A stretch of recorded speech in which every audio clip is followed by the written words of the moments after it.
Welcome back to Tartarian Tales 74, and we're going to take a look at China Illustrated. This book is old and it is awesome, and you probably have seen maybe three of the artworks that I've come across before, but I want to show them and compare this time with the present time and see what we get. The book's called China in a Series of Views, displaying the scenery, architecture, and social habits of that ancient empire, and Tartary is mentioned a lot. And the pictures are cool, the stories, I love hearing about these particular places because I've seen a couple of these, the Pootala Palace before, and the other one of them reminds me of the freaking mountains of Pandora from Avatar or something. It's ridiculous. These places are incredible, and to go back to an earlier, much cleaner, much more just mentally stable time, and see what happened there is really cool. And the descriptions in this book by Alan Thomas are just awesome. And it's got places like this, like all over. I mean, I can't even imagine what these were at one point. It really looks like there was just something super ancient that maybe no one even knows about, like the reality about anywhere, and it's just something spectacular was all over here. Or they were massive trees, and then what kind of civilization inhabited that? Like, dear God, it goes endless when you think of the possibilities. But just the closer we get to the past, the more interesting I find it. I hope you all do too. So either way, enjoy this little reading. There's three little sections for three separate places, and I found these descriptions awesome, and I think you will too. So here we go. Temple of Pootala at the Hole in Tartary. Temple of pagan foe, gigantic shrine of giant idol in more monstrous faith.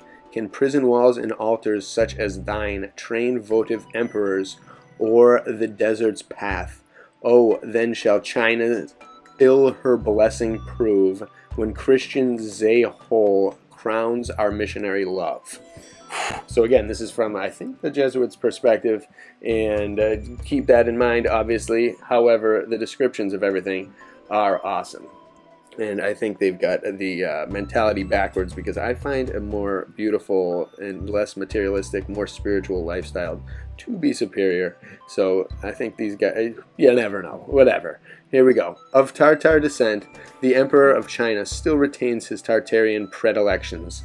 The language of his original country is not discouraged. Mongolian Tartars find a special favor within the boundary wall, and every returning summer witnesses the emigration of the imperial household to His Majesty's ancestral home amidst the wild scenery of Zehol. The journey thither is long, the way fatiguing, but the period at which it is made obviates numerous inconveniences that more severe weather and shorter days might occasion, while the imperial cortege finds suitable accommodation at the numerous traveling places, placed at equal intervals along the line of road reserved for royalty alone. Imagine what those were like. Two objects, personal interest and public duty, demand the emperor's annual visit to his patrimonial possessions, inspection of his domains, and reception of the khans to whom he entrusts the government of Tartary. These great claims upon his feelings, and his justice being answered, he devotes one portion of his leisure to the pleasures of the chase, another to the offering of prayers and presents in the great temple of F.O. The palaces and gardens are seated in a valley on the banks of a majestic river, in the immediate vicinity of the little town of Zehol, Z-H-E-Hol, and overhung, remember this is 1842, and overhung by lofty and rugged mountains which, at the season of the imperial visit, present a scene of the most sublime and gratifying character. Accompanied by his Tartar lifeguards, who are not required to follow the faith of their sovereign against the impulse of their conscience, His Majesty enters Pootala, while his satellites occasionally remain outside, employing themselves in showing how, quote, swift is the arrow from the Tartar's bow, how incomplete his knowledge of the management of artillery, and how relentless his maxim in the punishment of minor offenses. The Pootala, a corruption of Budalaya, sounds Buddhist, the habitation of Buddha, is the most spacious, celebrated, and wealthy of all the temples in Tartary. It includes one great and several smaller structures of plain exterior. The main building is a square, each side of which extends 200 feet, and its general character and design are totally unlike those of any temple or building in the celestial dominions. 11 lofty stories are distinctly marked by as many tiers of windows in the principal front in the inferior buildings as viewed from the eminence of the imperial park, whence the illustration is taken, are pierced as numerously in proportion. The golden chapel occupies the central quadrangle of the principal pile, and corridors of the galleries below and above surround the area in which it stands. In the center of the chapel is a dais enclosed by golden railings, on which stand 3 altars richly adorned and supporting colossal figures of Fo, his wife, and child. At the extreme end of the chapel, in a dark recess, is the sacred tabernacle, dimly lighted by a solitary lamp, emblematic either of immortality, if it is supposed ever burning, or of the slight tenure of human life by the facility with which its flame may be extinguished. This point is not expounded by the priest, to whose remissness the occasional extinction of this vestal lamp has ere now been imputed, nor are strangers permitted to peep within the veil of broidered tapestry that falls between the chapel and the shrine to exclude the curiosity of unbelievers. It's kind of funny how they were able to keep certain places so amazingly secret, it seems like, for a long time, but then the people inevitably of wars just didn't care at all and walked into places that were so respected and probably very rarely defended because just people had the morals to just not do it. Who knows? Maybe I'm totally wrong. All right, here we go. Ascending to the roof of the chapel, the extravagance of idolatrous enthusiasm is again exhibited in the golden plates that cover it, and in the profuseness with which every part of it is decorated. The religion to which the gorgeous but unsightly pile is consecrated is a mere modification of the doctrines of Cao Tse, or sons of immortals, who borrowed all their notions from the priests of the Dalai Lama of Tibet. Immortality being one of the pretended attributes of the Lama, the impostors carried with them into China a potion which they asserted to be the elixir vitae, that sweet elixir of life. I wonder what that tasted like, or did. But as such an impious fraud was easy of detection, they were soon compelled to abandon it. Celibacy, however, and exclusive consecration to the priesthood, with all the other regulations of the order, are retained in the reformed religion of Lao Kun. As the visitor passes through the Chapel of Gold, he will have an opportunity of seeing the 800 Llamas attached to the Pootala, some sitting cross-legged on the floor, engaged in reading or writing, and others occasionally singing, in tones solemn and subdued. It might reasonably have been concluded from their education and learning, from their having been devoted to the altar from their childhood, like Samuel amongst the Israelites, and from the vast accumulation of treasure confided to their administration, that these Llamas would possess a widely extended influence over the followers of Fo. But such is not the case.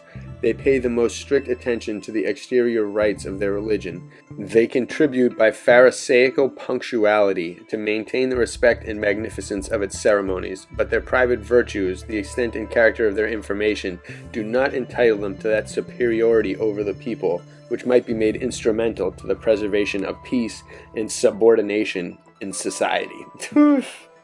Yeah, that's who took over. The dress of the Llamas is simple and suitable. From their neck they wear suspended a chaplet or roll of beads, on which they count their orisons, and in their visits to the Tartar tents they continue, as they pass, reciting prayers, telling off beads, and professing to call down hail or rain, according to the value of the present offered for such intervention. In their service in the temple, they pursue the ceremonies of the Tao Tses, marching in procession round the altar, telling their beads, repeating at every count, Om, E, To, Fo, and bowing the head. When the entire roll is thus told off, they register the performance by a mark of chalk, and refer to it as an evidence of the number of ejaculations made to their golden god. Jeez. My God. This singularly stupid religion is the only one to which the government in China affords any support or protection, all sects being freely permitted to exercise the privilege of unrestricted choice. The priests, not anymore though, The priests of the Llama are paid and maintained as part of the imperial establishment, and the Tartar officer of state uniformly embraces this faith, if faith it can be called, disclaiming, however, all participation in the impious principle set up by the sons of immortals. So that's a pretty sweet place, but and has a lot to do with it, and these guys' perspective is nuts. And I just can't imagine what else was seen and not told, and what other things never got published, were passed on, or were seen, or anything. I can't even imagine anything about this. Here we go, the next one. The Western Hills, Sao Xiao Shan. O for enchanter's steed, or charmed lamp, or wand, or wings, to waft me through the sky, to where rock cradled to in its drapery damp, with chant of choiring winds for lullaby, the little veil of clouds in verdure dressed, nestles mid yon seared summits of the west. Okay.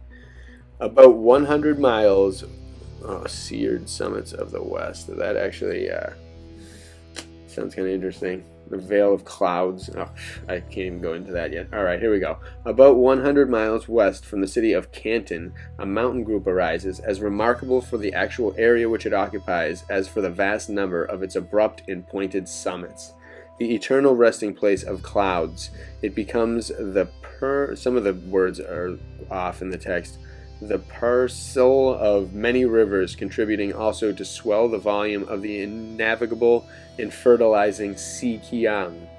The scenery of this rocky region is celebrated by all travelers and tale-tellers, but the riches of legendary lore do not constitute the only or the greatest treasures of the locality. These are obtained by the appliances of art and industry.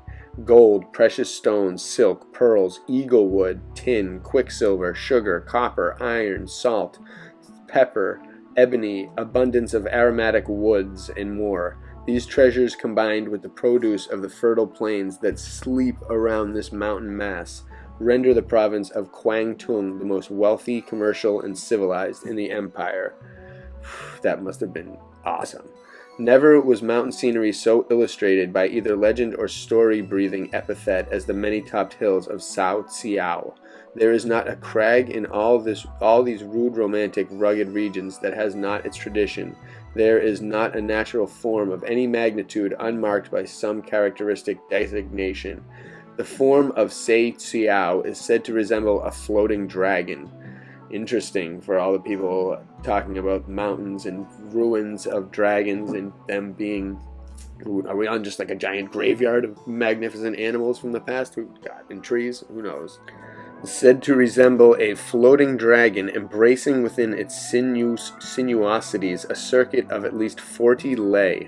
Around it is drawn by nature or some preternatural power, or some ancient civilization, I'll say, an ad, 4 deep and yawning dikes called Kinsun, Shatao, Lungtsin, and Kin, and from its summit start up in broken yet conical forms 72 conspicuous and lofty peaks, like the towers of a fortress around the central keep, or the lily's leaves around its sheltered cup.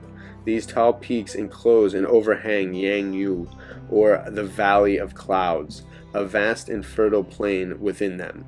The keen blasts from the east are intercepted by the peaks called Ta Ko, the blue cloud or the purple cloud, and the yellow, which form an impervious screen even in this kingdom of the winds. On the northwest, the most remarkable elevations are those named the White Hill, the Great Smoothing Iron, the Green Cloud, the Lion Peak.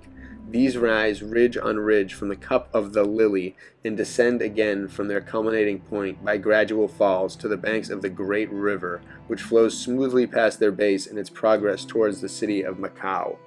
Down the center of the Valley of the Clouds flows a clear, bright stream, having its springs amidst the heaven's height in the heaven's grove summits, whence the water, falling in majestic sheets from one precipice to another, reaches at last the rocky reservoir that furnishes a copious supply to the river. Wow. The inhabitants of this happy valley have, with a natural and excellent judgment, conferred upon many of the surrounding objects names expressive of some characteristic property. The presence of mineral treasures is indicated by the names of gold and silver wells, iron spring, and jasper rock. The bolts of imperial Jove have doubtless been often shivered on the sides and the summits of the Layatun, aka Thunder Mound, while the peak of the Genie and the Spirit's Hand and the 9 Dragons have preserved in their legendary titles the fabulous records of these alpine regions. Wow, those places probably have amazing stories behind them, and I wonder if any have survived.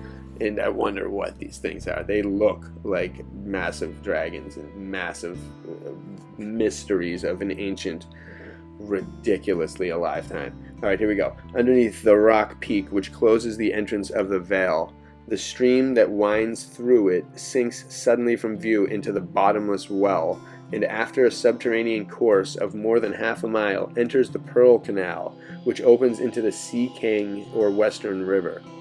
How closely does the moralist's imagined seclusion from the pursuits of men resemble these faithful details of the Valley of Clouds?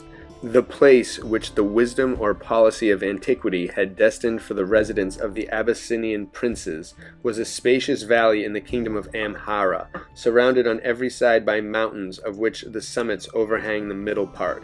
The only passage by which it could be entered was a cavern that passed under a rock, of which it had long been disputed whether it was the work of nature or of human industry. Yikes, might have to look into that a little more too. That sounds amazing. Amongst the numerous occupations that minister to the necessities, happiness, and wealth of the inhabitants of the Si Xiao Shan, fishing constitutes one of the most constant. Not content with the tedious process of the hook and line, the Chinaman uniformly employs the more unfailing meshes of a finely woven net. The barge or flat-bottomed boat employed in this service is supplied with 2 levers, rude long poles tied together at one end, but having a net with its suspension frame of crossed hoops depending from the other. The manager of the machinery allows the lever to ascend just as many feet as he desires that the net should sink in the water, and after waiting a reasonable time for the fish to be attracted by the bait, he draws the tied ends down again, by which means the net is raised to the surface at the stern of the boat, where an assistant is in readiness to secure the draft. This mode of fishing is essentially the same as that pursued by the fishermen on the coast of Hong Kong Island, and of which a more full description has been given on the 18th page of this volume. So, that place sounds pretty damn cool, and I wonder, again, we are just like the people that, it's like we're like the bugs, like on the end of like a long carcass that's just been going through an extended eons of time, for us at least, and who knows, and this place that we're in has just been covered again and again and beaten, but at one point it was, what was it? What was its true origin? Was it buildings? Was it architecture? Or was it something more organic, like these monsters? And then the people, and then maybe inevitably life came after that, or human life, and then we started building inside them. I have no idea. I am beginning to theorize, however, that what we see and the remnants that we see, these cultures in the middle of these zones, are definitely just the nomads left over from something that was amazing, and then something terrible happened, and then throughout thousands or how many ever years, just people existed and kind of built it back, but not the way it originated and was in its prime, whenever that was. Whenever this place was in its prime, would be unfathomable. So the last one is T.C.A. Sing Yen. Say, stony Steven, why start ye from the plain, fixed and eternal as Orion's stars, and kindred titled, doth your group remain, the cloud-dropped monument of giants' wars? Wow, I didn't even have a clue. Torn from yon heights, upsung and backward driven, each its own fiend to crush, the falling stars of heaven. Interesting. That, one day we'll know. In all the romantic region of the 72 peaks that occupy the western district of Kwangtung, the locality of the Seven Star Mountains is not merely the most extraordinary, but also the most illustrative of provincial scenery and agrarian habits. Its geological structure must strike the most cursory observer. Its broken and varied forms gratify the eye of fancy, and no single scene in Kwangtung gives a more comprehensive and simultaneous exemplification of the rural occupations of the southern Chinaman.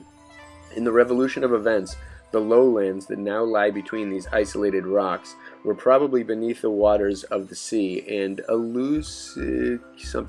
reading stuff. Alluvial character of the soil favors the idea of their aqueous origin. The detached masses that rise up so abruptly in the middle distance and give a name and peculiarity to the landscape are of secondary limestone, worn into grotesque and cavernous forms, either by the abrasion of the weather or former action of the waves. In the distance stands the Wu Feng Shi, or five-peaked mountain, attaining a height of 5,000 feet and solely of granite formation. Every ledge and rock terrace and crowning summit of these insulated hills is reduced by industry to complete submission, and has exchanged a surface once as sterile as their aspect for a productive and remunerating soil. In some places the disintegrated rock has supplied a meager soil in which the tea plant flourishes with an exuberance superior to that which richer loam imparts. I'd love to try that tea. In other cases, the deep clay from the valley has been carried up and laid on the bare rock, in depth sufficient for the purpose of cultivation. There cannot be a more interesting evidence of the dense occupation of the surface and the indefatigable industry of its cultivators than the happy cottages that adorn the steep sides and summits of the Seven Stars, and the mulberry trees and tea plantations that luxuriate around them. The poorer portion, and the latest candidates for existence, being pushed from the crowded area of the plain, were obliged to seek independence amidst the mountains, and the lessons of labor learned from their ancestors were instrumental in securing for them homes as enviable and happy. The conical mountains that rise so majestically above the rich plain of the Tsi Sing Yen include numerous scenes celebrated amongst the Chinese for their beauty and sublimity. From the 5 peaks, a cascade descends so majestically that at the interval of a mile the fall resembles one vast curtain of glass, while the thundering sound with which it reaches the bed of the river is heard at the distance of several leagues. The source of this picturesque torrent is situated in a circular hollow, entirely surrounded and overhung by 4 lofty mountains. Densely clothed with wood to their highest peaks, the inhabitants call it the Hollow of the Rich Grove, and the peaks above it are distinguished, more patrio, by the most fanciful, quaint, and significant epithets. One is the Phoenix Eyrie, another the Jasper Stand, a third the Terrace of Smoke and Vapor, while the sylphs of the mountain frequent the Cloudy Road. A singular cataract rolls down the front of the cloudy mountain, conspicuous as well for its loud and awful sounds in falling, as for the triple tides in which it tumbles. Rushing impetuously from amidst the vapors that wrap the summit of the mountain, it suddenly separates into 3 distinct volumes, each of considerable magnitude, and passes close by the Millstone Rock, after which the 3 branches, becoming again united, fall into the Jasper Lake. The instruction conveyed by the accompanying illustration is not limited to mere picturesque, although faithful delineation. It comprehends also some interesting representations of the rural occupations of the people. Much attention is evidently bestowed on the culture of the calabash, which is induced to creep along a horizontal trellis, supported by rude pillars about 7 feet in height, rendering both the blossoms and the fruit easily tended by the cultivator. This plant, the Ligenia vulgaris of botanists, is held in much estimation by the Chinese. The pulp, being edible, is extracted, boiled in vinegar mixed with rice and flesh, and formed into a pudding. The domestic usefulness of the gourd does not cease here, the shell generally serving as a pudding dish for the favorite mixture, after which it is laid up amongst the household utensils to serve as a drinking cup. There are other uses also to which the calabash husk is applied, less valuable but equally ingenious, such as to disguise the fowler's head while engaged in catching aquatic birds. Beyond the gourd frame, numbers are seen actively employed in the watery rice grounds, and farther still appear 2 branches of the Pearl Canal, whose waters answer the double purpose of transport and irrigation. And again, I can't help but think that, these are the people that inevitably survived whatever cataclysm occurred. Whenever the big tech was there, that was probably making those mountains and eventually led to something catastrophic that turned these mountains of limestone, which we find in other places, like end up being temples or different things. What if that whole valley was just temples and monuments to the gods at one point? Again, in its prime, whenever that was. Whenever I say that, I mean to imagine like when that potential place was crafted or built, whether it was an undersea thing like they say, or it could be a mining zone where the whole sea level was way higher at one point, or just the level. Or it could be something totally different. They could all be monuments, like Monument Valley. That could be the Chinese Monument Valley, and because the weather's different, it forms things like this that they can grow on instead of being in the desert and being nothing. And then everything just goes through cycles. I can't help but think, I wonder if any type of anything or knowledge exists of this, or what way and methods there are of accessing it. But I keep believing and thinking that the Tibetans, as far as we know, besides maybe the supreme powerful controllers who have it somewhere, or far beyond the realms where the ancient ways could still be going, and maybe this is just a destroyed zone, a mine zone, a war zone, or whatever, but somewhere there's a preserved way, like nowadays how we have Tibet preserved, or how we have like different holy places around the world preserved and treasured. If those are just almost symbolic of the ones that lie beyond the poles, that are of a caliber that, again, we can't even fathom, that are finally in states where our world of ruins is perfected and is still in its prime. I definitely wonder if that exists, because it feels like somewhere out there, whether in another dimension of mind or something else, or just beyond the poles and physically in this realm itself. If we go there, we see these things. We see these things that these people talk about, that these Buddhist art discusses, the wheel of life, all these things play out. The magic is there. The magic is always going to be there until they make everyone forget that it existed. So it absolutely cannot. We almost have to push further with our minds than ever before. Well, maybe not ever before, but as far as we possibly can. And given what we've got, and using, again, our imagination to just envision what could have been, what could be the possibilities, and then again try to find the evidence to back it up. Let's just get beyond the poles, go to the Vatican, raid the Smithsonian, whatever it is. Someone's got to have the answers somewhere, and I hope they tell and disclose it soon. Otherwise, we're going to have to form some adventurous people forming together and making it happen with some money source, if we ever can get one. Who knows? They make it impossible. But the truth is out there. It's waiting. I still really feel like this generation is being groomed. And again, if the wheel of karma is correct and all these things, they're probably, in this whole place is supremely divine, then there probably is a time cycle where karma and the people of the world attain a certain karmic reward, or a build-up of things where the right people, the right beings at the right stages of their spiritual life all combine on earth together to do something absolutely spectacular. What we're designed for, something absolutely unfathomable presently. But be nice to get there and to fathom, to embrace and experience the once unfathomable. So who knows? If that made any sense, I think it might have, but enjoy. Either way, hope you all like this episode, and stay tuned because there's a lot more to come. Bless you all.